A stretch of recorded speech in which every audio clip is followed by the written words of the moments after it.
ভাইরে ভাই, তাহলে কি আইসিসি কে ব্যবহার করে বাংলাদেশের নির্বাচন পিছানোর চেষ্টা করতেছে ভারত? আসিফ নজরুল স্যারের কথা শোনার পর তো আমার কাছে এটাই মনে হইতেছে। আসিফ নজরুল স্যার এটা কি বললো আপনারা সবাই জানেন।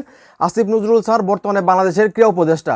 উনি যে স্টেটমেন্টটা দিল সেটা শোনার পর আপনারাও ভাববেন যে আইসিসি কে ব্যবহার করে কি তাহলে ভারত নির্বাচন পিছানোর চেষ্টা করতেছে।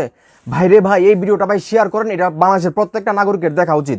আসিফ নজরুল স্যার এখানে বলতেছেন আইসিসি যদি ভাবে ক্রিকেট খেলার জন্য আমরা নির্বাচন পিছিয়ে দেব, এর চেয়ে উদ্ভট প্রত্যাশা আর কিছুই হতে পারে না। মানে আসিফ নজরুল স্যারের মতো এত ভালো একটা পদে ভালো একজন ব্যক্তিত্ব, উনি তো মিথ্যা কথা বলবে না বা না জেনে না চিন্তা ভাবনা করে তো কোনো কিছু বলবে না।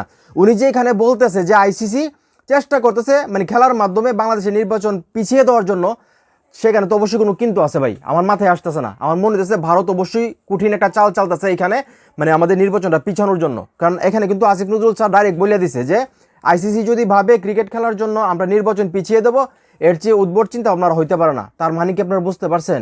নিশ্চয়ই গ্রিঙ্গি হইতেছে বা এমন কোনো কাহিনী হইতেছে যেটা আমরা যাই না, মানে আমাদের চিন্তা ভাবনার বাইরে হয়তো বা কোনো কিছু হইতেছে। একটা জিনিস চিন্তা করে দেখেন, মুস্তাফিজের ব্যাপারে বা টি-20 বিশ্বকাপের ব্যাপারে বাংলাদেশ দুইটা মিল পাঠিয়েছে, এখনও সঠিক সিদ্ধান্ত তারা দিতে পারে নাই। নিশ্চয়ই যেন কোনো ঘাপলা আছে আমার যেটা মনে হইতেছে। তো এখন এই মুহূর্তে যারা আমার এই ভিডিও দেখতেছেন, আপনারা কি মনে করেন ভারত আইসিসিকে ব্যবহার করতে পারে বাংলাদেশের নির্বাচন পেছানোর ক্ষেত্রে বা কোনো ভূমিকা রাখতে পারে আইসিসি? আপনাদের কি মনে হয় সেটা অবশ্যই কমেন্ট করে জানাবেন। ভিডিওটা ভালো লাগলে অবশ্যই শেয়ার করবেন।